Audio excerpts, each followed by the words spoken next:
Thank you very much for gracing us. Thank you. Thank you, Dr. Nichols. Can I start? Yes, you may. Yeah, thank you. Thank you so much for the introductions. So good evening to all, warm greetings from India. So nice to see you all in this platform, and let me wholeheartedly take the effort taken by the Kenyan Association of Pediatric Dentists for inviting me, putting up a show online for all those people who love periodontics, who interest in practicing periodontics. So great hats off to the effort taken by Kenyan Association of Pediatric Dentists. And what you said, that the association membership is open, that's a great news. So those people who really want to learn more about pediatric dentist and the practice setup, irrespective of you're a general dentist or a practitioner who love to do take care of the kids, that's a great opportunity to do that. Thanks for that information. That will be very useful to many of the people who are done. So, in fact, there's one thing I forgot to mention. Yeah, please. For the Kenyan participants and maybe the ones in Africa as well, we are going to have a small quiz. It's the first time we're having this in our webinars. A series of 5 questions will be asked throughout the webinar, and a certificate of dental excellence will be issued by Professor Joby from Online Dentistry, and this will be awarded to the first correct attendee who answers correctly. So look out for the quiz for the 5 questions, and yeah, we shall issue a certificate of participation. All right, thank you, Prof. Thank you. Thank you. Now, I just want to know that is my voice is audible and my screen is visible to you all. Can you please tell that? Can you please raise? Yes, yes. Okay. Fine, fine. Thank you. Thank you so much. Thank you so much. That's great. You are not sleeping. In India, it's 9:30. That's why we have multiple webinars at this point of time. Every day we have webinars on clinical oriented topics. That's why I just asked whether my voice is audible and you can see my slides. That's great. Thank you so much. So do you know from where I am? I'm from India, my proud country. And you know, the distance that I and you is around 10 hours, 50 minutes. That's approximately 4,588 kilometers, around 11 hours of journey from my place. My province is a very small province called Kerala in India. And the distance between the African continent and me is around 4.5 thousand kilometers. I love to come to your place. We had a discussion with Dr. Nick, Dr. Nicholas, but no, due to this pandemic and issue, we could not. But one day, definitely, I will love to be in your place in the African continent, because all I know, there is a deep connection between India and the Africa. It's none other than my own father of the nation, Mahatma Gandhi. He started his career of non-violence movement from the great soil of African continent. I cannot forget that. So there's a deep connection. So one day, hopefully, I will be at your soil to see your land and everything. Thank you so much, the Kenyan Association, for inviting me to participate in this webinar. So a group of frogs were sitting around a pond. They were all lockdown time. You know, now it's lockdown. In my city, it is a lockdown. I cannot go move out. It's all done, sealed. So these frogs were in lockdown, and they don't know what to do. They were discussing each other what to do. Nothing to do. So one frog, you know, that lazy frog was just enough. He said to his friends, you know, guys, I'm bugged up with this. This is enough and enough. Lockdown. I can't take it. So he said, you know, I'm going to climb the tree, at top of the tree. I'm going to climb. All his friends got surprised. He said, what? Yes, I'm going to climb the top of the tree. So he went. He just got up to the pond. He went and started climbing the tree. All his friends gathered and said, hey, guy, you are mad. Don't do it. You're stupid. You are an idiot. You can't do that. They raised their hand, raised their voice, waved at him, don't do, don't do. But this guy did not bother. He just tried, he just tried. Finally what happened? After some time, he really went on to the top of the tree. He climbed the tree. Everyone got surprised. He came down. So everyone asked, how did you do that? No frog has ever done in the history like that. How did you do that? You know what has happened? This guy was a deaf frog. When his friend was shouting at him, don't do, he thought everyone is inspiring him. Everyone is waving hand at him. You can, you do it, you will be. Everyone was waving hand. He thought that's an inspiration for him. So he got that inspiration and he did that. It is impossible for a frog to do that. So at this pandemic situation, there is no definite thing in front of us, confused, I just want to tell you, be deaf to the negative thoughts in life if you want to achieve your goal. We are in the field of dentistry, an amazing field. If you attend the webinar on the future of dentistry of mine, you will understand we are in the most elite group of profession. Only problem is we don't understand the real worth about it. But all that can pull you down at this point of time is only the negative thoughts. Be deaf to that. Reach your goal, fly high, and wish you all the best. So let me start with my topic of today. It's given to me a very simple topic. Very simple topic, you may say. But in general practice, this is one of the most neglected or complicated, you can say, or misunderstood topic in the field of general dentistry, or even the case of a pediatric dentist. Even it is not very sure, should we do, should we not do. So the aim of my webinar is just to tell you pulpotomy. You might be heard many times. You might have mugged up the definitions. You know who said it, what, everything, you will be knowing it. But my aim is to take this guy, the old wine in new bottle, the regeneration of pulpotomy and its value. Where have we missed it? Where have we failed to identify it? Did we take all the cases granted, or did I miss something? And just to refresh your memory about that, I will be asking you 4 quiz, as Dr. Nick has told you. Then I will be asking you 4 quiz, and this quiz are excellence in dentistry in Africa. So I hope the fastest finger in Africa can get this chance to get the excellence in dentistry sponsored by Online Dentistry. So we will be giving you 4 certificate to exclusive the fastest finger. So what all you have to do, when I ask the question, when I'm ready with the question, go to the chat box, find the answer, type the answer. The first person from Africa will get the excellence in dentistry. That will be a great honor to that person. So 4 great doctors, I'm waiting for that. And also there is a bonus question.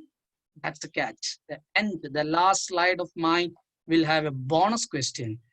That's the question. If you answer, you'll be able to attend our online paid webinar with great amount of discount. I will talk about that. So that's my aim, to give you lots of inputs about pulpotomy. And finally, what is my purpose of this webinar? What are you going to learn in this 1 hour you're going to be with me? So you're going to make a clinical decision making for pulpotomy. Is this case is a pure case of pulpotomy or not? What should I do? And guide you the best result with detailed explanation I'm going to give you in that.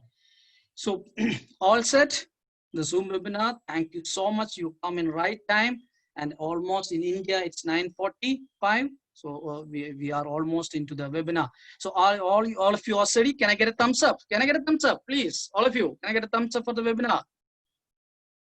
Can I start? Oh, great, great. Thank you so much. Thank you so much. Thank you so much. All are, yes, yes, yes. Thank you so much. So all set for the Zoom webinar, not typical Zoom webinar. Even I am ready with like that. Okay. So typical Zoom webinar concept, but don't worry, I'm not like this. I'm with you to give you lots of inputs in that. So let me start. Let me start with this. Don't worry, it's not your phone. It's not your phone. Don't worry, it's not your phone ringing. It's neither mine also. Yes, it's my phone that is ringing because one of my patient's mother is ringing me. Now she's ringing me and she wants an appointment with me. She wants an appointment. She wants an emergency appointment with me. She tried my staff, but she could not. I mean, they said you have to contact because an emergency appointment, COVID time, you can't get an appointment like that. So she is ringing me, requesting me an appointment. She's ringing me. So when I took up the phone, she said, I want to show my daughter to you. Oh my God. Within 10 minutes, I get another call, another emergency appointment call. Another mother is calling for an emergency appointment. Doctor, can you please give me an appointment? It's an emergency situation. I want to see you. I said, why? I want to show my son to you. It's an emergency. Please grant us because we don't have any other hope. You have to come and see you. Both of them say that their son and daughter has got pain. That's why we want to see you. And this lockdown time, we don't know where to go. We want to see you. So the first mother told me that her son has got an occasional pain while having food, nothing else. When the person is having, my child is having food, it's getting pain.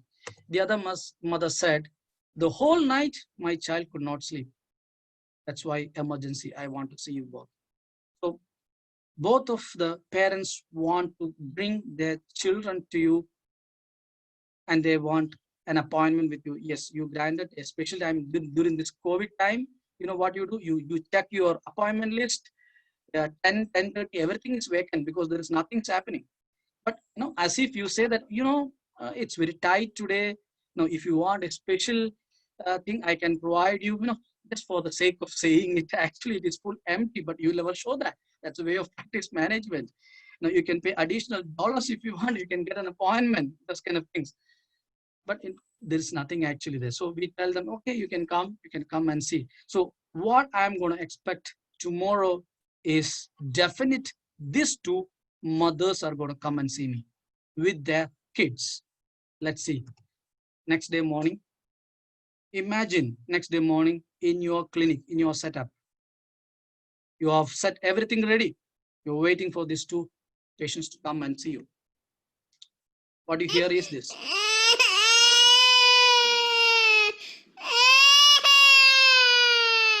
Pediatric practice is a challenging practice,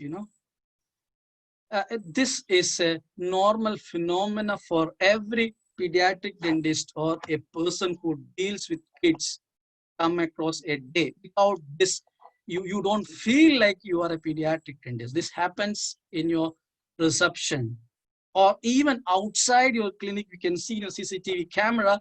You can see that what is happening outside. That's a common scenario that happens. So why I said this is, if you are a good practitioner, either pediatric or a general underpractice experienced practitioner, there's something that you have observed. One, what is that observation? Child's cooperation. It's good or bad, and you know what has happened. It's not very good. This child is not going to sit in your dental chair, is not going to show you anything because he's scared. You know why it has happened. So observation one, with the sound effect itself, with the scenario, as a good pediatric dentist, you will know, you would have judged it. Yes, this is a challenging day for me. But if you approach it, this is the safest, or this is the most rewarding day for you. It's all your approach. How do you approach it? And for that, observation. The most important. You have to open up your eyes, open up your brain and listen to the sound before seeing a child. That's my advice to my students. I say, listen to the sound before you see a child. That's the way that you have to see in pediatric dentistry. Observe the child's cooperation, not good, what you have to do. So what I do is, I never make the child sit in my dental chair on day one. I go to his level. I go to his level, see him, give him a surprise, which he never expected. Remove all my PPE kit or everything I remove, just go to him and see what is happening there. That's the first approach I do. Give him a surprise. He never expected that. Don't never make confirm that you should see the child only in the dental chair. That's only the way, because such a fearful child will never ever sit in the dental chair. He needs a compassion, he needs a support, he needs a surprise, and that you can give from your approach. Approach that, give him a surprise. He never expected that. Thought that he will be pulled inside like a conventional hospital where he has gone a BCG vaccination or whatever vaccination. He never expected this, that doctor comes to you and see you. Look at him. So that's one observation that you can see. If he's cooperative, fine, you can take him. Now, Franklin's definite cooperative or potentially cooperative, okay, but definitely not cooperative. You have to become mold according to the situation. The golden rule, I would say, is you should have, as a pediatric, if you're setting up a pediatric dental practice, as any specialist or a general dentist, make sure you should have a consultation and a walking appointment. Consultation appointment is specifically just to tame the child, just to have an interaction with the child. Plus, you can diagnose also. A lot of things you can diagnose. Walking appointment is a definitive appointment where you are walking onto the child. Everything is explained and you are started walking onto the child. Always a consultation and a walking appointment. So this COVID time, I'm ready. I'm ready with all my protective kits to see my child, to see my patient, which I've already given appointment. And luckily, you think that with all this equipment, child will be scared. That's what you are feeling will be that. But believe me, they'll be walking with even more scarier kind of mask, like a Dracula, like a Batman, like a Spider-Man, like a devil kind of mask. You know, so much kind of masks are flooding the market. They buy all those kind of masks, and they scare me also. So those kind of masks, they are wearing it, and they know that that's one positive thing in COVID, you know, because of that has happened. So they are used to the mask and the gloves. That's why even some child comes with you with the gloves also. So they are not scared about gloves now. They are wearing gloves by themselves. So not worried about that. So that's what I am ready for it. I am ready for the consultation appointment with the patient who have called me. So I'm going to see that child. So first mother who said that occasional pain while having food. I'm going to see the child in the dental chair if the child is definitive cooperative or potentially cooperative. But if the child is not cooperative, then I won't force them. I will go to the child. Even sometimes, you know, in our practice setup, I may not even make the child enter the operatory. I go to the reception, sit with the child, talk to the child. Not as a dentist. He don't know that I'm a dentist as yet. Talk to the child, sit with him, give him some gift and send him off. That's it. That's the way that we have to mold our practice in this kind of situation. So assume the child is cooperative. If not, that's a different technique. I've told you, if the child is cooperative and it's ready for the treatment. So first, the appointment, I told you consultation appointment, no work is being done unless it is emergency. So medication can be given. And this kind of situations, there is no need of a real emergency situations. There's no need for any medication. But, you know, as a precautionary measurement, you can even say analgesics at time you can give. But mother has given you clear choice that doesn't have pain at night or prolonged pain. So usually may not require. And, you know, ibuprofen is one of the things that you can recommend. Or in India, we have something called mefenamic acid is there. But in Kenya, I think I found a Nurofen is one of the pediatric syrup that is available. But it is not mandatory that you have to give unless it requires. So SOS is one thing that you can give. That's all. Nothing else is required. Because the condition is not alarming now, you can give a gift. This is more important. You can give a gift in the any gift you can give to the child and recall the child after 3 days. So this will give him a surprise, because the child thought the doctor is going to pull out my teeth, or child thought the doctor is going to give me a shot. You did not. On the contrary, you give him a gift and made the child more enthusiastic. Next time he will be longing for the appointment to come and see you. So you can give a gift and recall him after 3 days. So the patient is coming back after 3 days. You gave the medication, patient did not need to take it, or necessarily next day patient is coming back. Now, assuming the patient is very cooperative, a definitive positive patient, no problem. The 3rd day, the patient is back at your office for the procedure. Let's see what we have to do. Now, when you see, you open the mouth, you see something like this. In a 7-4 or universal system is an L, capital L, you can see this. Can you tell me what is with respect to the 7-4, what is happening? Can you all come to the chat box and tell me what you see in the 7-4 or L? Proximal cavity, good, proximal cavity, yes, you can see a proximal cavity. Now, I am going to give you one more situation, one more clinical situation. You have to see what is happening there. And you have to come to the chat box and tell me the difference between both the picture. Okay, this is a proximal cavity, fine. Now, look into the 6-4 and 5-4 or B and I. You can see universal system, it is B or I. What is the clinical situation that you see there?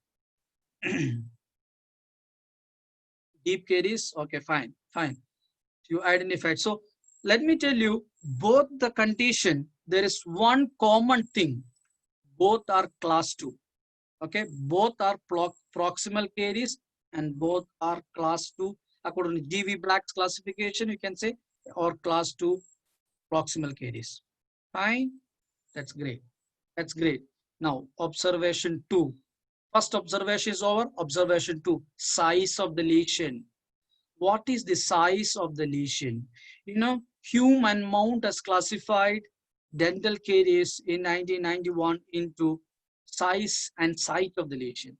Look at the size and site. Size, how big the caries lesion. Site, where it is it occlusal, the cusp tip, is a marginal ridge, buccal, lingual, proximal site. Here you have to use that classification. There is a point. Size of the lesion. How much is the size of the lesion?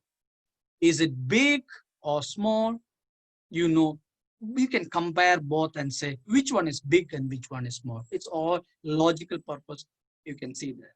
Now, that's observation 2. So the observation 2 is how much marginal ridge is involved, especially in a proximal caries lesion.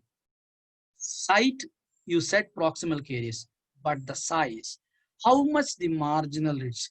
Now, marginal ridge can be classified into different, that's what I'm going to come. So you have to see the marginal ridge, how much the marginal ridge is involved.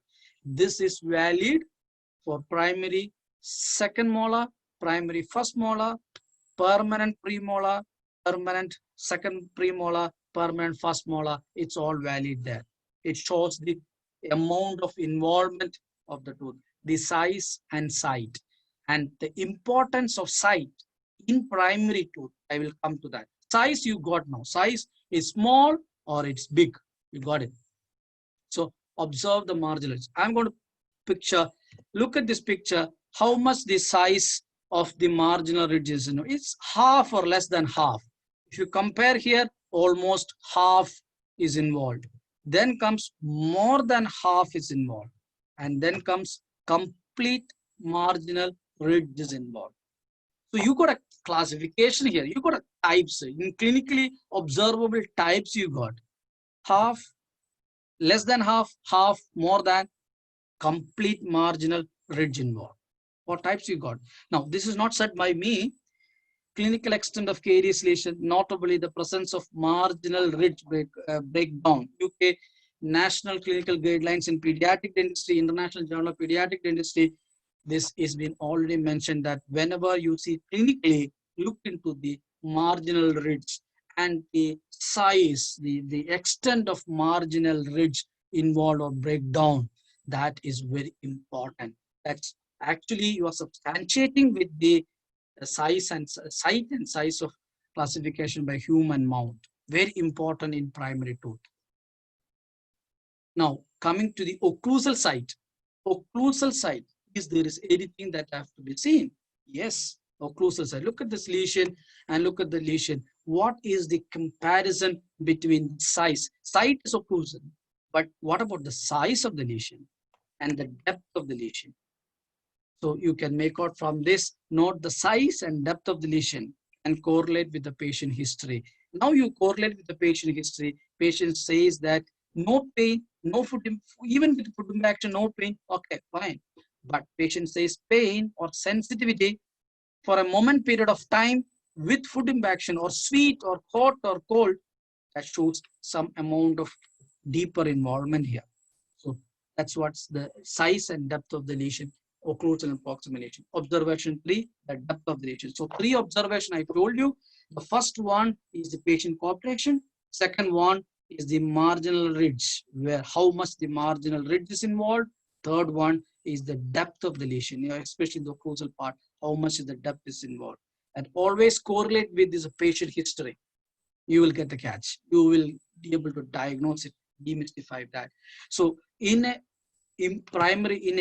tooth, if you say there is something called the coronal pulp, okay, especially in the case of a primary pulp, the pulp horns are very high. That's the importance of that classification. Site, which site the lesion is involved, especially in a primary tooth.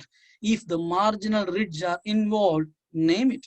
Your pulp horns are placed at a higher level. The site is very important, more important than the occlusal lesion for a primary dentition. Especially a primary second molar or primary first molar, the site of the lesion is very important. If it is on the marginal, mesial marginal ridge, the mesial pulp horns are placed very high.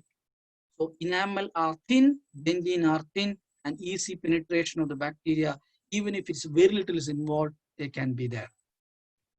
So that's the importance of the site of the lesion with respect to a primary first molar. So let's see the chief complaint. Chief complaint, what the first mother said, occasional pain whenever the child is having sweet or thing or some food goes inside, then only. The moment it's removed, no pain, no problem. Mother A is safe.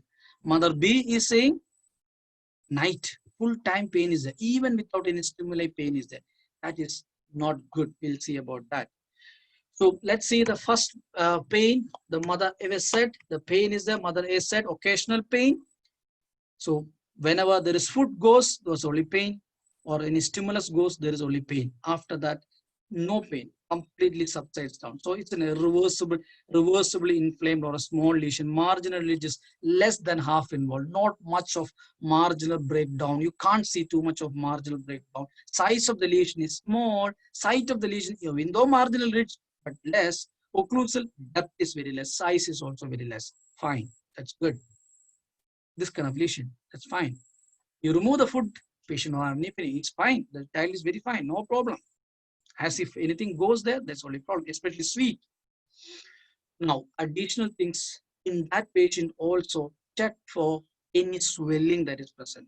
Don't rely always on the patient or the mother's complaint. As a dentist, you have to open up and see and check for any swelling associated with that or adjacent to the tooth, which they say complaint is present or not, or mobility or redness is present on surrounding gingiva is there or not. Additional or advanced diagnostic method what we can use, this is no much x-ray and all. First and all, just palpate the tooth. Just palpate the tooth surrounding buccal and palatal or buccal and lingual. Just put your finger fresh and palpate it and see whether child is having pain when you press it. You should not be getting any pain. If there is pain, the periapical or periradicular region is involved. See any tenderness or any mobility or any redness or any pain on the tooth which they are complaining of, that can give you a hint that there's advanced involvement is there or not. So if that's not there, to come to the confirmatory diagnosis, you need something called an IOPA. Okay, so I'm going to project 2 IOPs for you.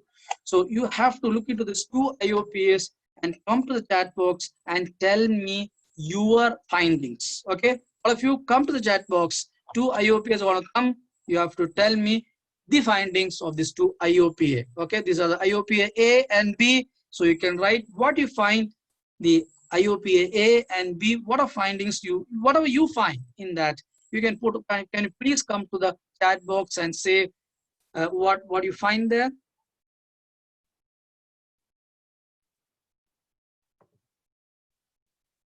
Great, great. I can see that. I can understand. It's very difficult to come to the chat box and type this much. No, this just want to make sure that you're not sleeping. Okay, you are not lying down your couch and seeing this webinar. Make sure that you are sitting like me and observe, because I can't see anything apart from my face. I can't see anybody's face here. So there are 510 participants are there, but I can't see anybody's face here. No problem, but at least I want to make sure. Yes, I got more than 100 response in the chat box. That's great. Yes, great. You have seen that. You've seen that. You're observing it. So let me come to that. Let me come. Whatever you said is correct. Look at that. Look at that. Look at that. IOPA, the involvement is not that good. There is a thick layer of dentine covering and pulp is well protected. B is not the case. B is, you can see a very thin amount of dentine is covering or almost involving the pulp. And the best indication is, so there is a pulpal involvement. Look at the furcation area of the primary D or the second molar, first molar. Look at the furcation of the primary first molar. There is a radiolucency. Why there is a radiolucency? Because of the accessory canals, the infection faster spread onto the furcation area. And there is a bone loss. That's why there is a radiolucency. There's a furcal radiolucency or bone loss is there. So infection is not started yesterday. It started a long period of time back. It's a chronic condition. It's a long-standing condition. Now maybe exacerbating as a acute condition, but it's a long-lasting condition. Already started a long way back. On A, fine. Furcation is fine. No radiolucency. Thick amount of dentine is protecting the pulp. So that's one furcation area has to be observed. Then finally, for a primary tooth, root resorption. Minimum 2/3 of root should be present. Okay, more than that, it's not good. So root resorption has to be seen. So 3 things you have to see. What? The pulpal involvement in an IOPA, how much remaining thick dentine is available, any furcation involvement is there, and root resorption. Should I save it or should I remove it? Is it viable for me to do that? You have to take the decision. So 3 things is very important. So A is a vital, healthy pulp, but only thing is bacteria start or some sensitivity started coming, that's all. But the pulp is healthy and vital. Type B, it is vital, you can say, but dying. It's going for dying. You do not know really, but it's an indication. It gives you a picture that's going dying slowly. So let's see the management of the first mother situation, where the mother complained that my son or a daughter is having pain occasionally while only having sweet or cold or whatever, sweet or whatever, but no continuous pain. The moment the stimuli is removed, perfectly all right, nothing, asymptomatic the pulp is. Like an irreversible inflamed part, a small lesion, marginal ridge less than half involved, not much. Let's see how we can manage this condition. So what did I cover on all my slides is indication and contraindication of pulpotomy. I did not put a slide saying that indication A, B, C, D. No, I don't like that kind of teaching. I have clinically shown you the cases and how we can add a clinical indication. What are the clinical indications? Size of the lesion, site of the lesion, depth of the lesion, that will give you an idea. Radiographically, pulpal involvement, your root resorption, your furcation involvement, you got it. That's you have done it with the indications and contraindication. So what have you missed? There is one thing that you have missed is an operational indication. Now comes to the true diagnostics of a pulpotomy called operational. During the procedure, there is an indication, should I do pulpotomy or should I discard it? Plan B, pulpectomy or extraction. Should I do or not? That's called operation indication, because all these are supportive. Patient's complaint, chief complaint of the patients, clinical examination, radiographic examination, observation, all are supportive. The most important diagnostic tool, the definitive diagnostics tool, is a histological examination, which you can't do. So to support that, there is something called operational indication is there. You open up and see lively the pulp and decide, I will go for a pulpotomy or I will go for pulpectomy or an extraction. That's the next part of my presentation. So guys, entire Africa, I am telling you that one among you are going to be an excellence in dentistry. Okay, so my first question to you is going to be this. So all of you, keep your finger crossed. Come to the chat box. You have to type 1, 2, 3, 4 or A, B, C, D. I am not going to tell that. Please don't start typing 1, 2, 3, 4, 3 or A, B, C, D. I have not asked the question. The moment I ask question, our team will be there. Already somebody started starting A, B, C, D. Somebody already started A. Please don't be so enthusiastic. Our team will record the time when I ask the first question. From there, the time starts and you could be the king or the queen of today's webinar. Excellence in dentistry, amazing honor that you're going to get, and sponsored by KAPD and online dentistry. So the first question, which among the following is a clinical indication for pulpotomy? Fine. A, B, C, and D. Which among is a clinical indication for pulpotomy? Please, the first person is going to get the answer. Great, great. Oh my God, amazing, amazing. So many answers are coming, bombarded with the answers, bombarded with the answers. That's great of all of you have participation. A, B, which among the following is a clinical indication for pulpotomy? Okay, I hope our technical team is finding out the answer. Now, the answer, once I put the answer, after that, whatever answer comes is not valid. So I'm going to put up the answer, because I'll give you 3 more seconds. Tick, tick 1, tick, tick 2, tick, tick 3. I'm going to put the answer. The answer is A. Okay, this could be an indicator for a pulpotomy. So all the technical teams, please check your answer. Here, the marginal ridge breakdown. Look at the marginal ridge breakdown on 3 and the depth of lesion. Look into that. So the most probable answer to this question could be A. So those people who have answered A will get the and the first person will be addressed with that. Thank you so much for your participation. So you have a condition where the pulp is involved, or you can say it's irreversibly or reversibly involved. It's not irreversible, reversibly involved. So pulp has got a coronal pulp and we have a radicular pulp. Every pulp, D or any primary second molar, first molar, or even permanent first molar, has got 2 compartments. One is the coronal pulp, one is the radicular pulp. And amazingly, our pulp is very protective. The body's defense mechanism is so good that any ingredients comes, it block it. So the coronal pulp will fight its level best to block the microbial ingression. If it cannot, it progresses into the radicular pulp. So what I mean to say that if an infection appears or infects a part of the coronal pulp, it will definitely try to block it then and there. If it cannot, it fails, it progresses onto the radicular pulp.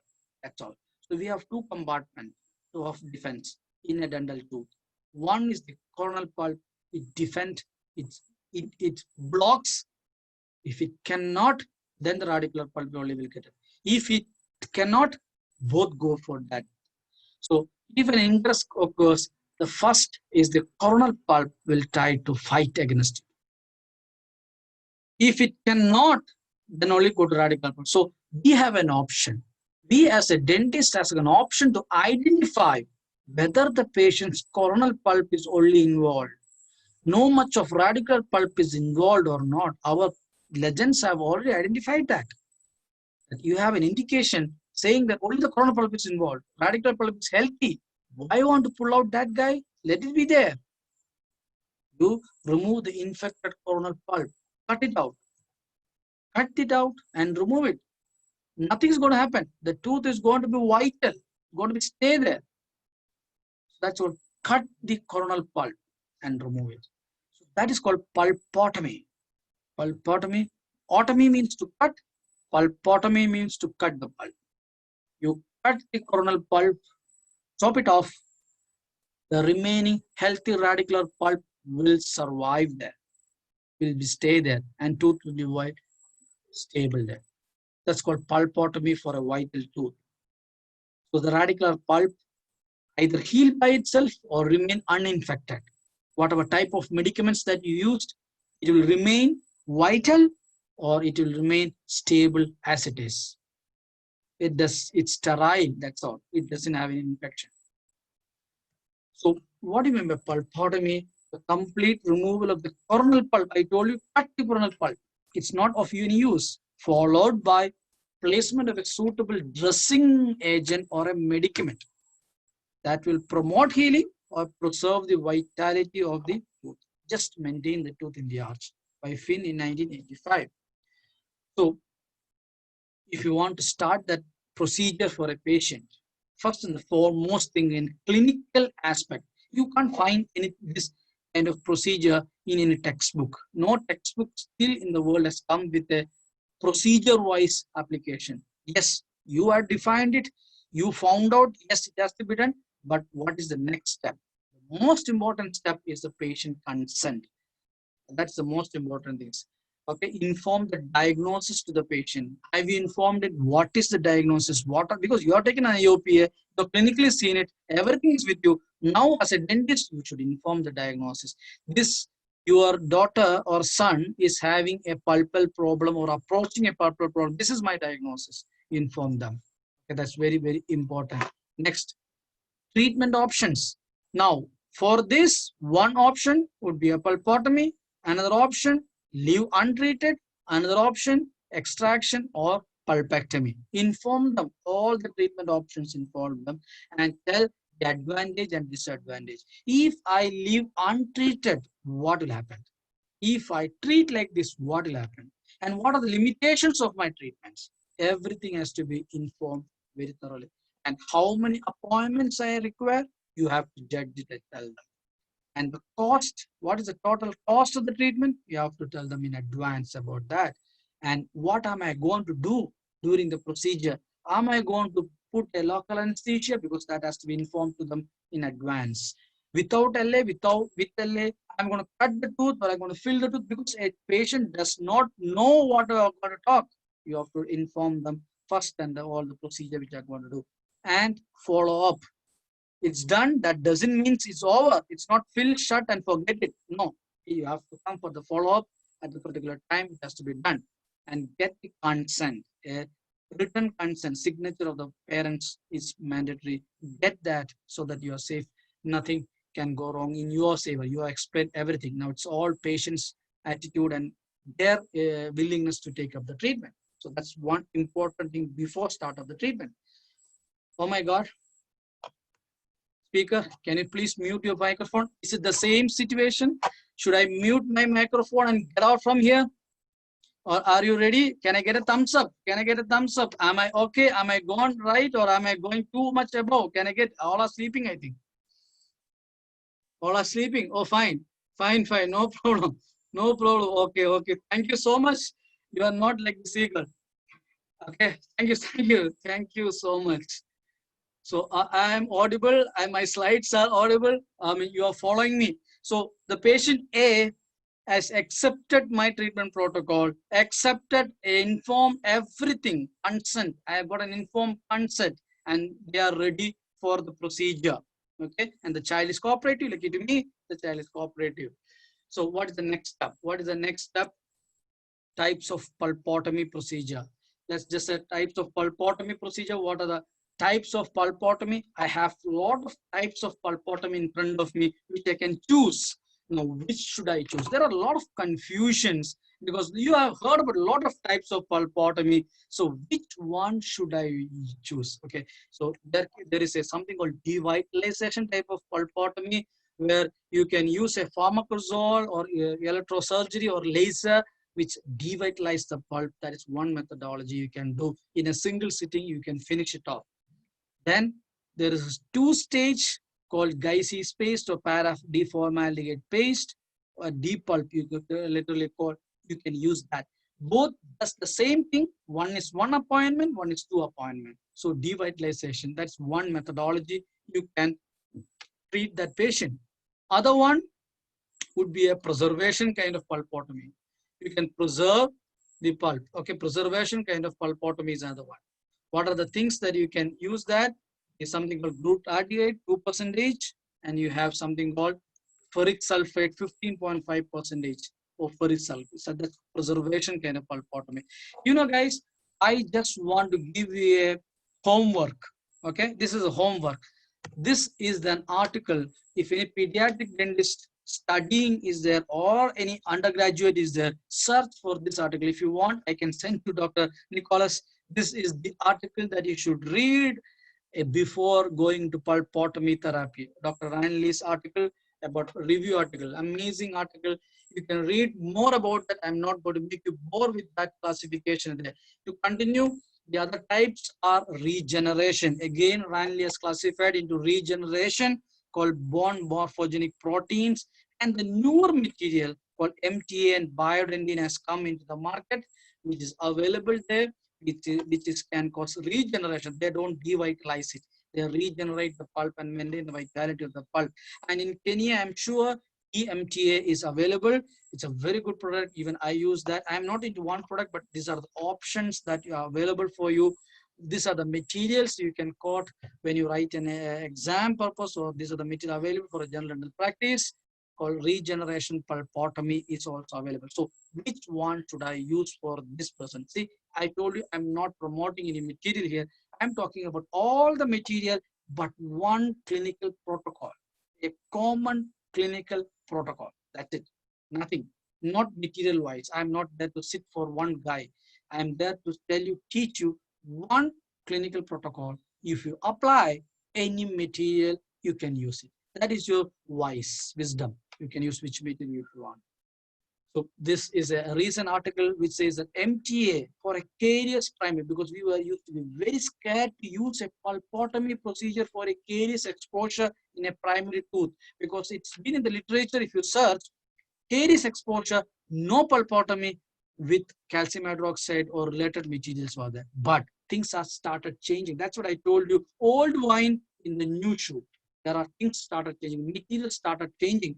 There are amazing newer materials have come, which even in the caries exposure, but asymptomatic. I told you asymptomatic. Child, pain comes, but no continuous pain, no dull leg, no history of medication, nothing. Simple pain, initial start of lesion, size, site of the lesion. Amazing diagnostic tools you can do that. So this is not what I told. This is AAPD's latest guidelines on pulp therapy for primary and immature permanent tooth, where this MTA is a more recent material used for pulpotomies with a high success rate. Clinical trials show that MTA performs equal to or better than pharmacozole or ferric sulfate and may be preferred as a pulpotomy agent in a future. And that's what is happening. In 2020, you can use this material. It's also good. But I will tell you one catch. I will tell you one catch. In many studies says, but I will tell you one clinical experience of mine, which I will tell you at the end, suspense at the end.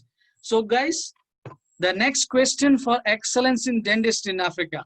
Let's see who are the next person from Africa who can score the fastest finger for the excellence in dentistry. The question number 2. Are you ready? Come to the chat box, guys. Come to the chat box. Get ready. My next question. Don't start typing ABC. It's not accepted. Next question. Who proposed glutaraldehyde pulpotomy? A, B, C, D, and E. Who proposed glutaraldehyde pulpotomy? Buckley, B, Gravenmaid, C, Lepkowskis, D, Ranley. Guys, let me see the answers. Who proposed glutaraldehyde pulpotomy? Great, amazing. I'm getting lots and lots of answers. Great. So I'm going to one more time, one more seconds. Fine. Time is out. I'm going to put the answers. So those, all of you see the right answer I'm going to put. So our technical team is going to, the answer is D, Ranley and Lazari in 1978.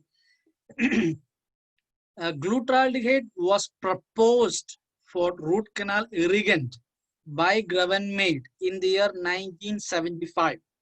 Proposed by Gravenmaid in 1975 as a root canal irrigant. But for a pulpotomy, it was proposed by Ranley and Lazari in 1978. So those who have scored D, congratulations. So of dental excellency. So when not to do pulpotomy, when you should not do pulpotomy, night pain, patient says that full night the patient has got pain, or spontaneous pain without any reason, pain has got pain is there, swelling and fistula, pus with serous exudate at the exposure site or from the gingival sulcus. In pathological mobility, remember I told you, just shake the tooth with your finger. A root resorption in your IOPA, more than 2/3 of the root is resorbed, no chance. Tooth is not restorable. Multiple scales, it's almost up to the gingival margin. What is the point of saving the tooth? No chance. So these are some of the conditions where you do not indicate pulpotomy procedure. So how to do it clinically? Now it's everything is ready, patient is ready, everything is ready, you want to do the procedure. First and the foremost is give local anesthesia. Oh my God, that's the most toughest thing to do in pediatric dental practice, to give local anesthesia. But you are lucky, this child is definitely cooperative child. So you don't have to spoil this child. So how can you make this child to become very cooperative is you always use a gel, local anesthetic gel first before your shot. Use a gel rather than a spray. I mean, I don't know in other part, in your part of the world, the spray is available. In India, we get a spray which you just put it, you know, I have seen the final years, the BDS final years use this spray as if that they are using some perfume, like kind of thing. They just put the spray all around. Even though the spray is not even reaching the site, they just spray it. And you know, it goes everywhere, even the larynx and the pharynx, and even you can do an upper airway endoscopy. That's the way the spray goes inside. Entire thing will get anesthetized. And I always tell my juniors, you'll first spray it inside your mouth and see how a spray looks. It's not good. So always use a gel in a very professional manner. And what I suggest is benzocaine 20% is a very good gel, deeper penetration, good action it has got. If you are having spray, then what I suggest is put the spray onto the cotton, soak it, take the excess amount, and then keep it just like you keep a gel, dry it and keep it like you can do that. So Pcaine is one thing is available in India. In your place, whatever benzocaine 20% is available, that's one of the best pre-anesthetic gel that you can use that. Dry the area first with a cotton bud, dry the area so that everything is dry, no saliva, and apply with a cotton bud onto the area, and always keep rubbing the area for minimum 30 seconds so that it penetrates faster, and leave untouched for 3 to 5 minutes. Just leave it like that. So what I do is after application, I just keep another piece of cotton and leave it there, talk to the child, ask about the cartoons, ask about the famous movie, famous star, famous color, famous dress, famous teacher, famous everything. I will ask and have a good interaction with the child. He forgets about that and it gets numbed properly. And isolation with the rubber dam is mandatory. Only conditions where you are accepted is patient cooperation is very poor. You can use a cotton rod isolation, an inaccessible area, inability to open the mouth or any other problem, you can use cotton roll isolation, but inform the parents that the success rate might reduce. That's one takeaway home message when you have to do that.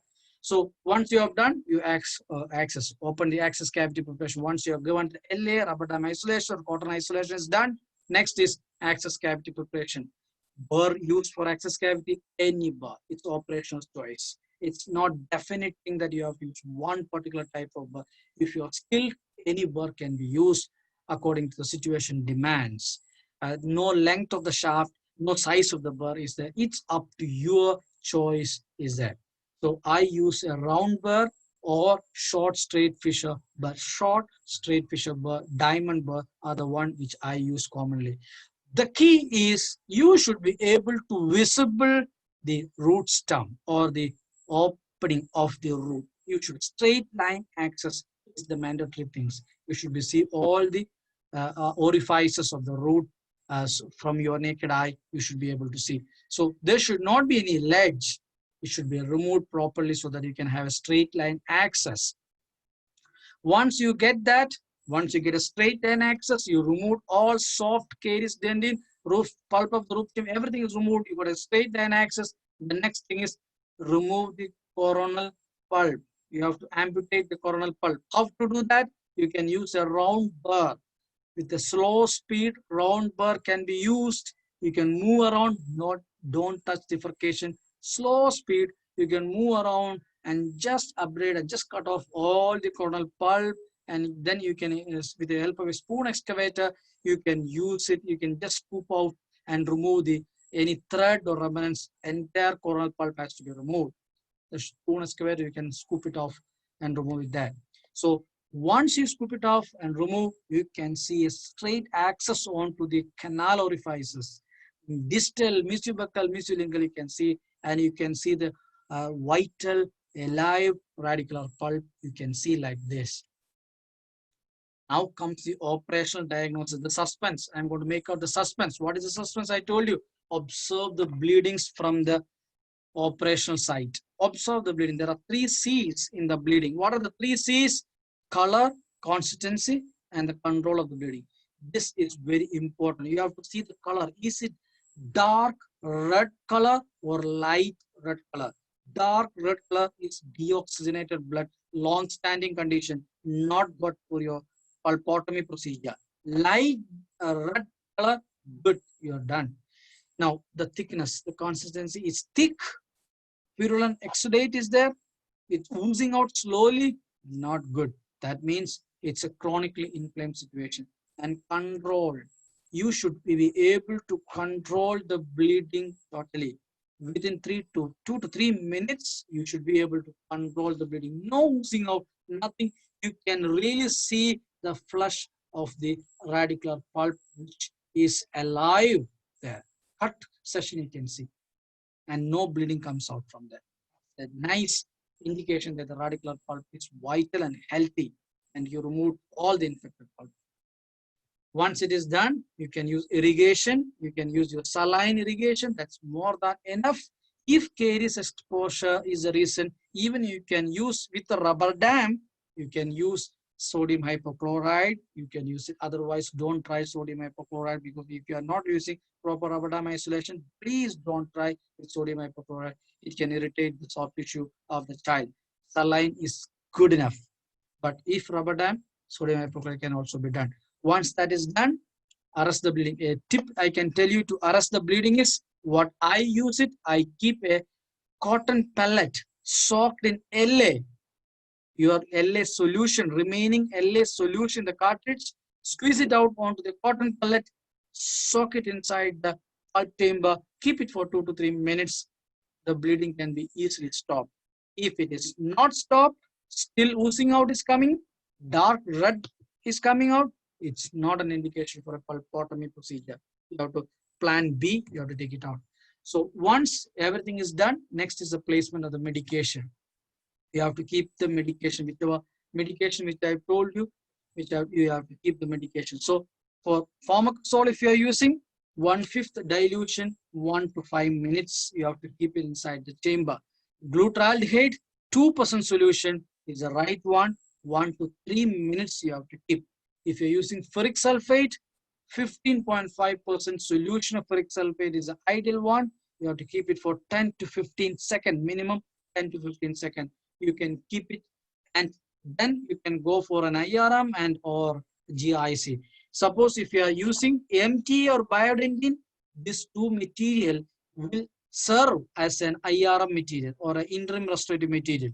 So on top of that, you can go for a GIC and a stainless steel crown. So what you do, okay, so after medication, after observe the dark color which I told you. So after the medication, you observe the dark, the pulp stem after the application of this medicament will appear like this, dark red in color, no bleeding, no oozing out. No bleeding, no bleeding spot or clot will be there. Then you keep that IRM. If you are using MTA and biodentin, no need for that. This will act as an IRM. And then you can directly on that, you can keep a resin modified GIC or anything GIC can be given. And finally, you can give a stainless steel crown on top of that. On the same day, you can give stainless steel crown. So to summarize, after this, you keep the medicament, whichever medicament I told you, you keep it. It can be a pharmacosol, it can be a glutaraldehyde, it can be a ferric sulfide. The respective time I told you, you keep it there. Or biodentin or MTA, whichever type, you keep it that. And then you keep an IRM, interim restorative material, followed by a GIC and a stainless steel crown. Done. So guys, all of you, please come to the chat box. Question number 3, excellence in dentistry in Africa. Next question, excellence in dentistry. Let's see who gets the fastest finger. Who is the king and the queen? I hope at least one king is there this time, because many of my webinars, only queens I used to get. One king, if I get, I'm very happy. Excellence in 3, okay? So question number 3, excellence in dentistry by online dentistry. Ferric sulfate, when used for pulpotomy, should be kept in contact with pulp tissue for, okay? Ferric sulfate, when used, how much time? A, 5 minutes, 10 minutes. You have, see, I can see that because of the chat box, 1 minute, 4 minutes and 15 seconds. Which is the correct answer? 5, 10, 1 and 4 minutes. I will give you the fastest finger. The right fastest finger will get the answer. Please note down the first and the fastest finger. The right answer I'm going to put in tick tick 1, tick tick 2, tick tick 3. Done. Let's see the right answer. Yes, the right answer is E, 15 seconds. 10 to 15 seconds is the amount that you can give ferric sulfate. Done. So that's done, guys. We are almost done. So now that case is done. That mother A, which said that occasional pain, irreversible, you did a pulpotomy, either with any of the agent, you did it, you gave a crown, you got the money, you're done. That is done. Send the patient home happy. Done. You got even the Excellence of Dentistry award also. That's great. Now, what about the other mother? The mother B, which said that my son is having pain all night, doctor. He did not sleep. Entire night he did not sleep. He was twisting and turning, and I gave him hot water, hot cold water, anything I tried. Oh my God, I don't know how we got the day break. We don't know. So what to do that? What to do, the mother B? So that's an indication of whole night pain is an indication of an irreversible inflamed pulp.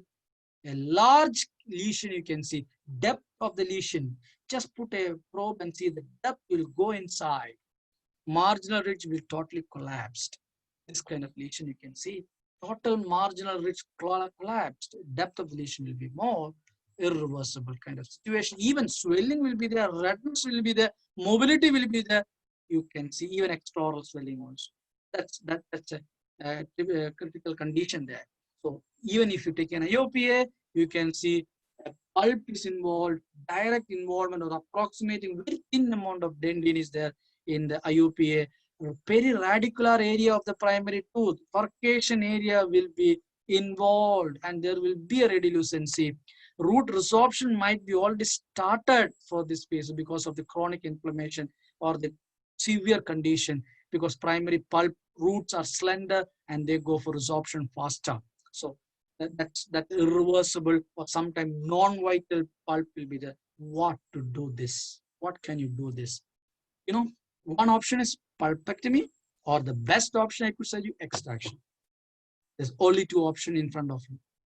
But there are some conditions. There are some conditions. As a pediatric dentist, into my 20 years of practice, let me tell you, as a pediatric dentist, there are some conditions which warrants where you will have to do another procedure, which may not be much talked in the literature, but there are articles regarding to that.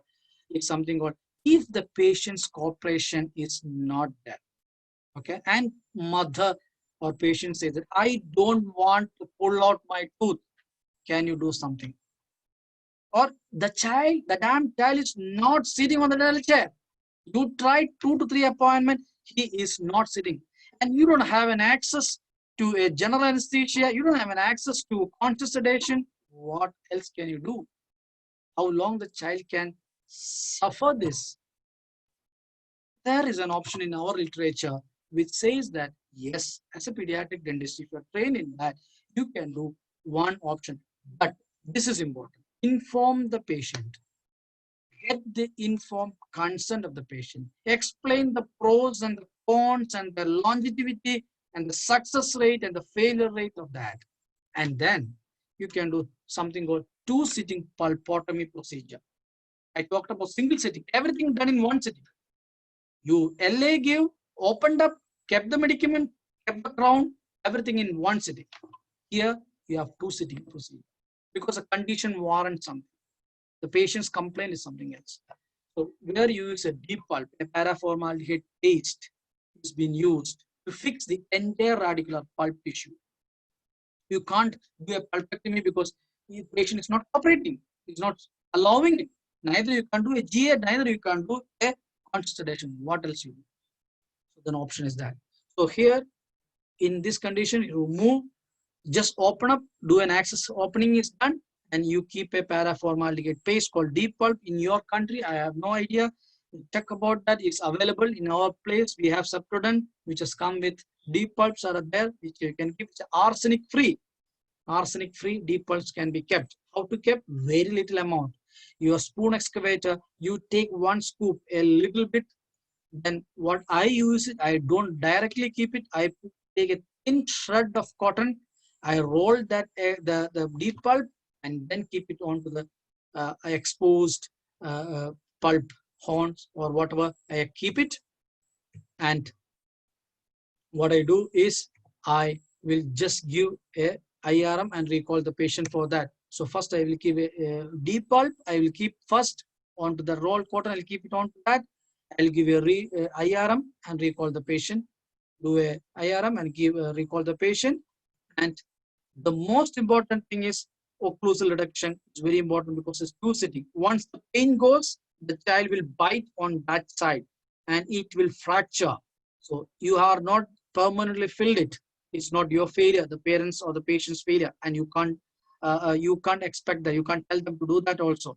So what you have to do is you have to give an occlusal reduction mandatorily after in this procedure, after you keep an IRM is given. On the second visit, no need for an LA. It is given after 14 days. You call the patient. No need for any LA. You will carry out, and if whatever the coronal pulp is remaining, you chop it out, irrigate with saline, and the entire pulp chamber, coronal pulp chamber, is filled with a triple antibiotic paste. I will talk about that. A triple antibiotic paste is placed. On top of the antibiotic paste, you keep an IRM and a permanent filling.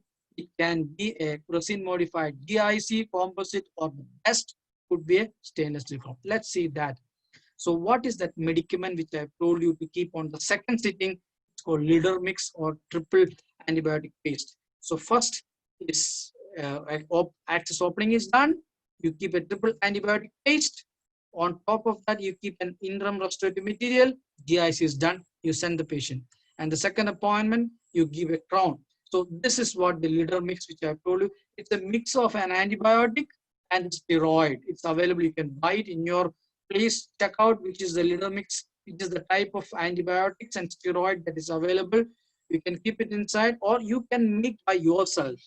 All you need is 3 types of antibiotics like minocycline, ciprofloxacin, or metronidazole. Any 3 types, if you can get it and you can mix with saline or glycerin, that is enough. It's equally does like a litter mix.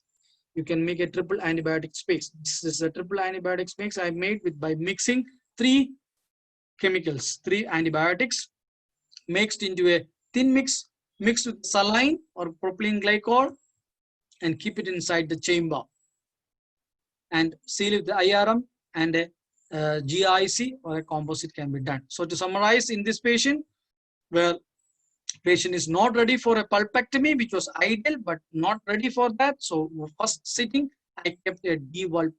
I kept 14 days. I recall them. I removed the depulp. I kept a triple antibiotic paste or a litter mix, which I have told you. Then I kept an IRM and a GIC and a stainless steel crown. So what additional thing I have done is a triple antibiotic paste, and it is in a 3 sitting. So this also works. Okay, so that is called mortal pulpotomy. You can search. It's not a standard procedure. Okay? Not each and every patient. After informing the consequences and everything, you can do that. And a stainless steel crown can be given and it stays there. Okay. So the final question for excellence in dentistry, doctors, and the bonus question is going to come. So the question number 4, or excellence in dentistry, Africa is calling.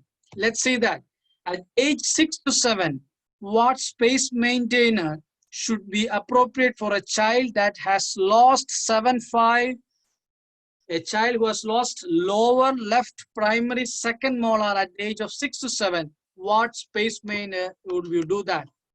A, none, B, band and loop, C, Nance appliance, D, distal shoe, E, lingual holding arch. I want to see our technical team is following it up. Our entire team of KAPD and online dentistry is following it up. Let's see the answer. What is the answer for that? So tick tick 1, tick tick 2, tick tick 3. Done. It's a very simple question. You should answer that. Answer is B. I hope the technical team might find out the answer for this question. Who got the first answer? The answer B. That's great. Now, one more question. The bonus question to attend our most famous, the program called Clear Aligner in Dentistry. For that is going to come. So let's talk about the success rate of pulpotomy. Now, this is what I just want to tell you. This is a homework for you, but I tell you, Fomacazole, according to Kroll in 2000, it says that 75% success rate is there, okay, with Fomacazole. With glutaldehyde, 96 to 98% success by Gracia Godai in 1986. EMTA, 94 to 97%. So newer material are promising. Biodentine, 100% success rate has been reported in 2016. Now, the catch, if you do a critical analysis of this, peer review analysis, that's the best thing that the postgraduates and the academicians should do that. In peer reviews, they find that the material is not that important. Any material you can use it. All material have proven its efficacy all these years of time. The most important thing is full coronal leakage. If you can give a full coronal seal, like a stainless steel crown, any material, almost the variation is maybe 2%, 0.5%, 1.5%. That's immaterial in clinical practice. So the success of any pulpotomy is the full coronal seal, stainless steel crown. That can change. Even if you use Fomacazole, even if you ferric sulfate, glutaldehyde, biodentine, MTA, the latest PRP, or any other material, immaterial thing. If you see peer-reviewed studied articles, if you see all over the world, AAPD or anything, if you see stainless steel, the full coronal, the final line will be the success increases with full coronal seal. That means stainless steel crown or a good coronal seal is the most important thing. Even the same thing for root canal. Apply for root canal, Coronal seal is the most important failure factor in the failures of root canal. So that's again applicable here also. So to summarize what I said today, history is very important. Chief complaint of the patient, A and B, only having food or anything that goes inside, only pain, not nighttime pain. And child management, observation 1, even without child coming into your operatory, in the reception, you can judge the management of the child. Observe the size of the lesion and the site of the lesion. Human mount classification, read about that more. Marginal bridge involvement and the medication, when to give, when not to give. IOPA, what all things that you have to find in the IOPA, the furcation, the root resorption, and the involvement of the apical, the pulp horns, especially mesobuccal pulp horns. Now proceed with the vital pulpotomy, single sitting. Vital pulpotomy, single sitting with this materials. Or mortal pulpotomy, 2 sitting. Chronic irreversible abscess, swelling, lesion, no chance, patient don't want to pull out, not cooperation of the patient. So yes, we have finally come to the bonus question. The coupon that you are going to get from our side as a gratitude to the KAPD who have conducted this webinar and allowed us and given us opportunity to present this webinar. So we are going to have a session of clear aligners on Sunday. It's almost full, but we have kept one seat reserved for those people who are getting this. That person can come for that. So this is the question for those person who is going to get it correctly is going to get 50% off for clear aligners. It's a 5-hour webinar starting from 1 p.m. Indian time to 6 p.m. of Indian time, around 5 hours with a little bit break. Such an extensive video demo and hands-on self-analysis, model analysis, photo analysis, everything. You will be the master, not the lab which dictate you. You will be the boss to tell them that this treatment has to be IPR, attachment, everything is covered in that beautiful webinar. Our orthodontist, Dr. Binu, is guiding that webinar. So for that, specifically for all of from Africa, this question goes to you. Who gets the correct answer will be enrolled with or eligible for a 50% off for our Sunday's webinar. The question is, the percentage of ferric sulfide used for pulpotomy. A, 5%, B, 10%, 3.5%, D, 2%, and E is 15.5%. So I hope I will get the answer for that. So again, I will just give you some time and you read the question carefully and write the answer. So tick 1, tick 2, tick 3. That's it. Done. The answer is E, 15.5%. So the first person, the fastest finger who got will get the coupon. It's valid till August 30th. Thank you so much. I hope I did justice. I could cover the topic that you wanted, the way that you wanted, and it was some sort of improvement in your clinical practice.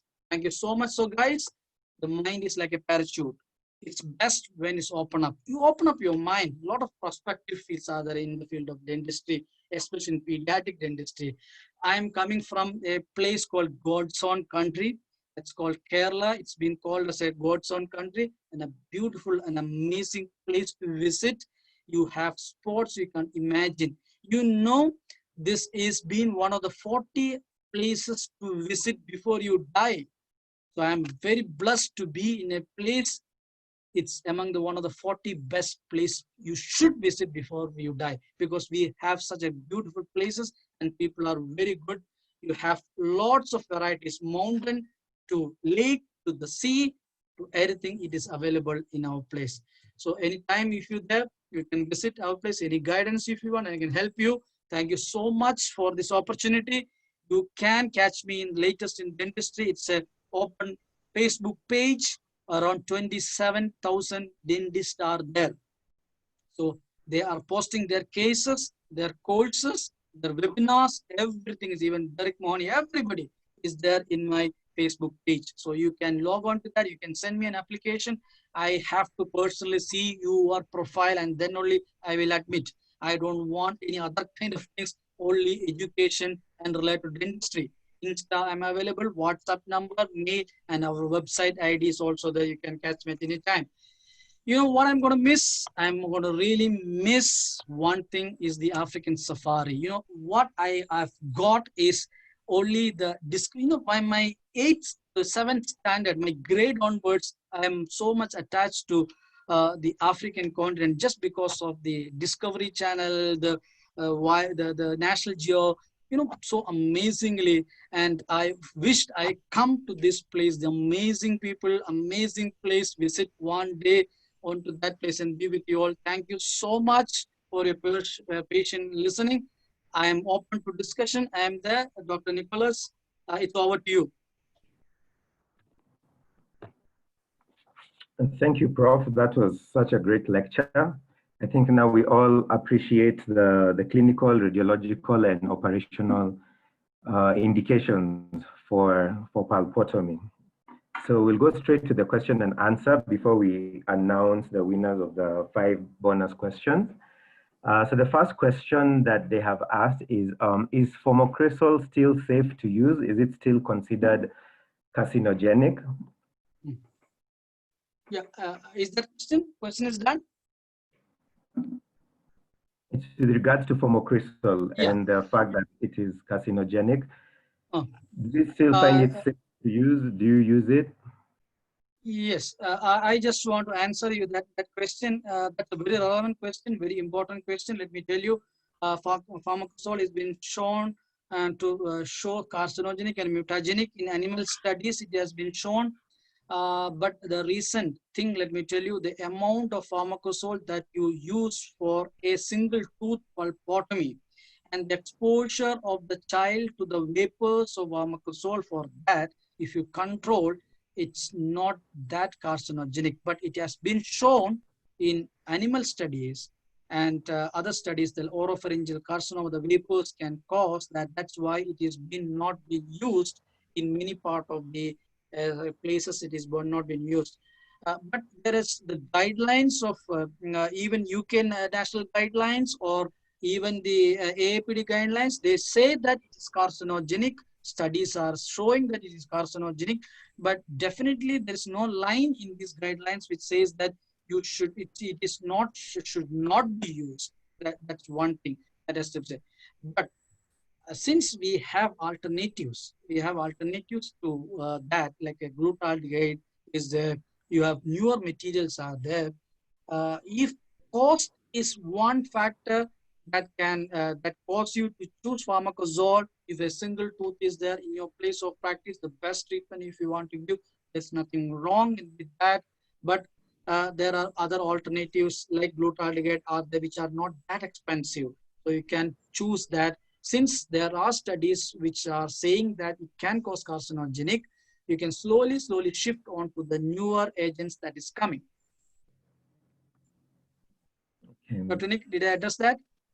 Yeah, that was quite well explained. The second question is with regards to sodium hypochlorite. One attendee is worried, is hypochlorite too strong as an irrigant for pulpotomy? Can it injure the radicular pulp? Can I address that? The question is over. The answer to that is, I again told you, it's not mandatory that you have to use sodium hypochlorite. The solution that we have used, it's around 0.5%. It's very diluted solution. You can use it and you don't keep it for a long period of time. You know, the catch is if there is a carious dendine exposure, listen to my thing, carious dendine exposure, you suspect, you cannot predict the ingress of bacteria. The bacteria can ingress into any level. Even it can go into the dentinal tubules inside the chambers, which you never know, which you cannot remove it also. In the pulp dentinal walls, it can go. That minute the bacteria are. So if there is a carious exposure is there, mandatorily, you have to use a rubber dam. Without using rubber dam, don't even think about using sodium hypochlorite. And not full strength or 5.5 or not high strength 2.5. 0.5, very dilute amount of sodium hypochlorite can be used if you are using a rubber dam. This helps in a carious pulpotomy exposure if you are planning. If it is a traumatic or accidentally you exposed, caries were removing, all the caries was removed, suddenly you were one point you went and that area you went, that's okay. That's okay. That other healthy pulp tissues are there. You can use just the saline irrigation. Copious saline irrigation will serve your purpose. But if caries exposure to kill those bacteria, to make it a little more sterile, it will support, but not high strength hypochlorite. Dilute hypochlorite, you can use that. And is there a role of hypochlorite as an agent for pulpotomy, as a replacement for maybe for Yes. homocrystal? Yes, yes, yes. There are studies. They are done. Hypochlorite is used just as a pulpotomy agent. That is also there. But no much studies. There is a very few studies. You can't rely on one study and you can go ahead with that. But there are studies which says that comparison between hypochlorite and pharmacosol, and they said hypochlorite it's also is equally good like that. It is there. There are studies. Okay, this was with regard to the first question. The first bonus question, they would like you to explain again why A was the correct answer. If you could kindly elaborate. About which question? The first question you had asked. First question. Yes. Okay. I think I have to go to the first question. Yeah. So give me some time. The first question. I understood. I understood that the clinical, this one. Yeah. This one. This was a question. Why the A was B? Now I told you which among the following is a clinical indication for pulpotomy. Now, see, I told you looking into the marginal ridge involvement in B, there is more than almost. You can see in B, almost the marginal ridge is almost involved a little bit, one third maybe there. In C, you can see the depth and the extent of the lesion. This is not yesterday started lesion or 1 month before. This is a pretty long-standing lesion, and the depth is there. You do not know how much inside you go. It's a clinical indication I'm asking you. Second thing is D, you can see the marginal ridge is almost involved. Full marginal ridge is involved. So clinically, if you see safer side, this is one thing that you can see because the marginal ridge is well done. No other caries lesion in that. Just that spot would get impacted. Patient get tightness. That is just because not the pulp, maybe because of the gingiva and the periodontium there is there. That may be the reason patient gets sensitivity or irritation. The tightness. That's why patients complains that you remove that, gone. That is gone. So safely in this is the best. But if you take an IOPA, you never know. This may be deep and this may be the right one. You never know. So, but clinically, that's what. Please answer the question. Clinical indication could be A. Dr. Nick? Yeah. You mentioned that there's a use of antibiotics mixed paste. Yeah. So triple antibiotic paste. The triple anti. Could you tell us again what's in the mixed paste? What three are there? There usually 3 antibiotics. Yes. Yeah. Which yeah, antibiotics? I will show you the slide again. Maybe I will show you the slide again so that you can get that slide. So the triple antibiotic paste. See, basically the triple antibiotic paste should be an aerobic and anaerobic combination. That's the basic thing. So a minocycline could be one thing, a ciprofloxacin or metronidazole. Now, if you want to replace minocycline with amoxicillin, go ahead, no problem. But a metronidazole, an anaerobic, and a ciprofloxacin, a broad spectrum, if it is there, it will be better. So minocycline can be replaced even with your amoxicillin, ciprofloxacin, metronidazole combination. So it's a combination and not specific. This only is available. There are multiple combinations. The basic things aerobic and anaerobic. Why 3? Why can't be 2?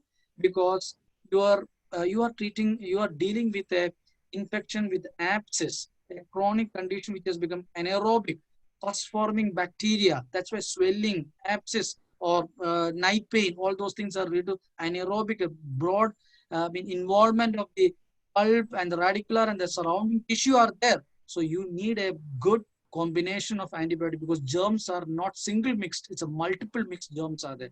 You have to treat with that. So actinomyces, you name it, streptococcus mutans, streptococcus, actinomyces, lactobacillus, everything is there in that culture. If you take the culture of that, that's why they say to increase the spectrum of activity, you increase the number of medication which has got different spectrum. That's why these three drugs have been combined. And is there a role of antibiotics in a mortal pulpotomy? Yes, it is there. It is there. You have to see, first of all, when the mortal pulpotomy, the first appointment, when we give a deep pulp, antibiotics is given if there is a swelling kind of situation, swelling like extra oral kind of little about swelling is there. You feel there an extra oral swelling is there, then only we give antibiotic. If there is a draining pus, like pus is already draining, abscess, purulent pus is discharge is there, then no need for antibiotic there. You open it up, you keep a deep pulp. That deep pulp itself will act as a fixative. It will kill all the germs. Nothing can survive in that. So you may not even have to give an antibiotic. All you need to give a painkiller SOS, analgesics SOS if and required. It may not be required. But in the second appointment, when the patient comes, when you remove all the one, you better to keep an antibiotic base inside, because there's a hollow tube effect. Hollow tube effect. So anytime the bacteria can go back, because the reason is there are accessory canals are there, the resorption is there. So the periapical tissue may not be completely sterile. You never know.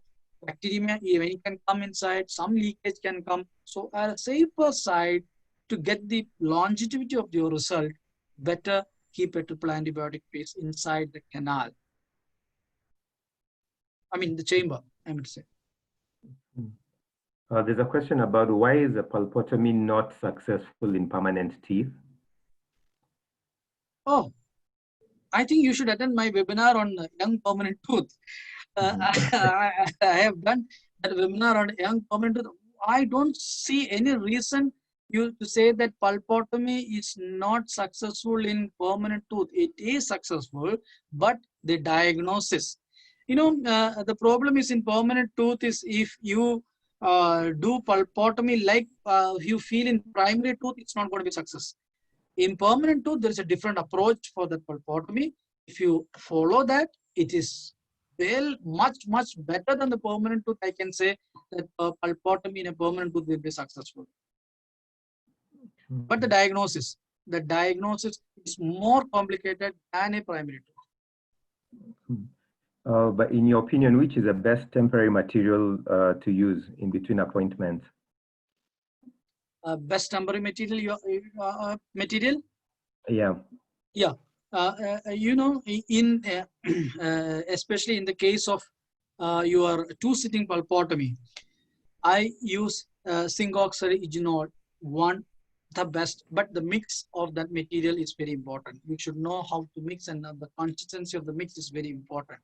Or zinc polycarboxylate cement are the two one that I give in between appointments. That's one of the two materials which has been shown to be very good in that. Is there an indication for pulpotomy, for example, a tooth that's nearing exfoliation, or maybe 2/3 of the root is resolved? If 2/3 of the root is resolved, I suggest you inform the parents about the success rate, and it's not going to stay more than 3 to 6 months, not more than that. Even after 3 months, there are some conditions, as I told you, the child is not even cooperating. And I've done this in 2 months, the abscess came down, but still there is a small gingival swelling that is happening, and patient is feeling that has to be removed. So, but everything is informed to the parents in advance. Told the parents that it's going to stay there, it's going to be having a problem. Parents insist, they sign it, and they said, we are okay. You go ahead, doctor. I know what you're doing it, but my son, I know, my daughter, I know.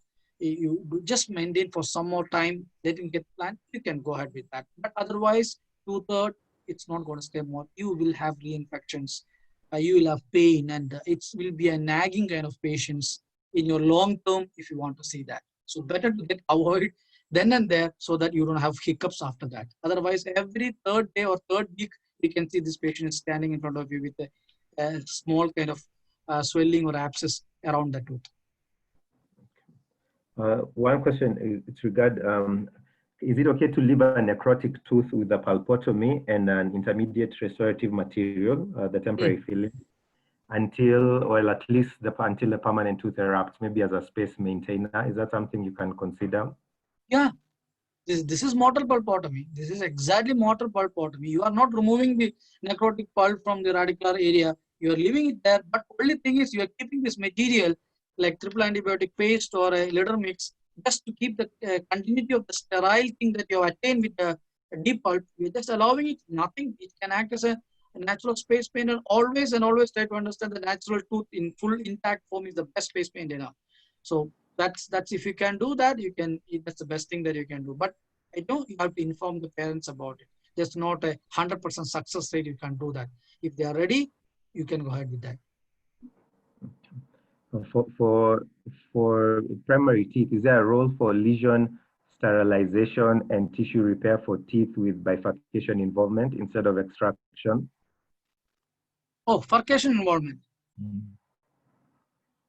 Dr. Nick, can I clarify that one thing, that the furcation involvement is being mentioned? Yeah, with bifurcation involvement. Furcation involvement, better go for removal. There's no way that you can prolong the tooth and you can tell them that they can maintain it for somewhat period of time.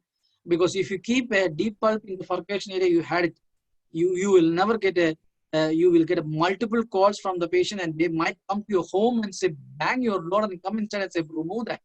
They might say, because if the deep pulp goes into the periodontium, it's terrible. It's terrible. It's not nice. So not to a furcation condition, you can say. But you know, the latest materials like Metapex or the MTA, all those things are coming up. But why you want to take that risk?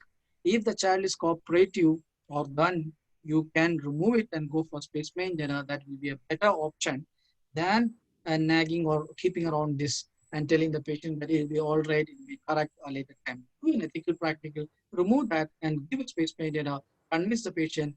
Rather than doing a filling, you do a filling and that causes the problem. Patient will always remind that you touched it and then only the problem started. Till before that, whatever problem was, there's no problem for them. Once you touch it, the problem started coming. So why you want that kind of talk from the patient? That's better. You go for an extraction and go for a space maintenance slowly, or don't tell them if the patient is not allowing you all the option. Wait, don't risk yourself doing this kind of gimmicks there. I think we'll take the last few questions. Yeah. Dr. Diwan asks, why can't you do a pulpectomy instead of a pulpotomy? So maybe the question is, does a pulpectomy have a better success rate than a pulpotomy? Yeah, definitely. Definitely, definitely. There's a pulpotomy, pulpectomy has got it. Now, why I am saying is the patient cooperation, and that all thing is not good there, then you can go for pulpotomy. But if the condition doesn't alarm you, I mean, doesn't requires you to do a pulpectomy, then why can't you do a pulpotomy and do this? I mean, it has got an equal success rate. If you see pulpotomy and pulpectomy, one is 96 and one is 98, and what you believe that 2% is going to save your practice there? No. But all I told you, the decision making is your clinical examination and the clinical operational diagnosis. If you feel that there is no pure radicular pulp is vital, no problem, you can go for pulpotomy. If you are good in that pulpectomy, definitely you can go for pulpectomy. There's nothing wrong in that. In doing that also, anyway, you are given an LA, you can go for a pulpectomy. You can directly do that also. No issue for that. Okay, so I think that's the last question that we will take. Great. This was a very insightful lecture. I think most of us have appreciated this topic, and I hope we can ask you for a second or third lecture No problem. down the line. Yeah. No problem. I hope it was productive. All Please right, come to the chat box and criticize and do whatever, just let me know whatever I missed it or whatever I have to improve, whatever I have to change it. I will be happy to do that. Yeah, I know most people, even on the side chats, have really enjoyed your lecture. So yeah, thank you very much together, Dr. Binu, for gracing us with your presence. Thank you so much. Thank you also to the attendees. The 5 winners, drum Yeah. roll. For the first question, it was Dr. Fred Waichere. The second question was Dr. Rachel Muyira. The third, Dr. Mohammed Sheikh. Fourth, Dr. Johnson Wambugu. And the last question was Dr. Jane Kinuthia. So you had some gender balance there. 3 kings and 2 queens. King and queen are there. Yeah, 3 kings, 2 queens. Oh, great, great. That's great. That's great. Yes. So all attendees, especially for the ones from Kenya, the CPD points will be generated automatically to your ICPD portal. In case they haven't been fed, we shall email them to you by Monday. I think many were asking, especially the dentists from India, if they're going to get a certificate from online dentistry. So I don't know that that's something you will provide for them, but I've informed most of them that this was a non-certificate webinar. Okay, sir. Fine. Yes.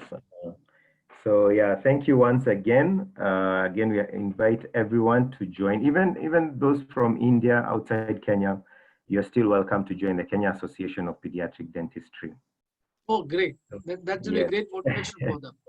Yeah, they can always join. And maybe if we plan a conference next year, we'll definitely invite you. I remember you had some 3-day courses for pedo and ortho. Yeah, that you're willing to come to Kenya and teach and train. So that's something we'll still work on with you, and I'm sure most of us will appreciate you once you come. And maybe you will have your Masai Mara, your trip next year. Just kidding. Just kidding me. Yes, ironically, now is the best time to come for safari. July, August, September. Yeah. Oh, great. All right. So thank you once again. Thank you. And we'll be in touch. Kwaheri. Yes, sorry, there's a question about, general dentists can join KAPD. General dentists, even the undergraduate students who are attending, if you're able, feel free to join our association. Is it, they can also join? Yeah, undergraduate, general dentists, and pediatric dentists, for everyone who has an interest in pediatric dentistry. Oh, great, great. That's a great thing. It's a great news. We will tell them. We will tell them to our students also. Our postgraduates are also there. So they can also be a part of your association. All right, thank you. I know it's very late there. Right now it's 9:15. So yeah, for you, it's, thank you. Thank you so much. 8:45, yeah. So have a good evening and a good night. Thank you. Thank you, Nick. Same to you. Take care. Good night, Dr. Nick. Nice All right, meeting bye, Dr. Binu.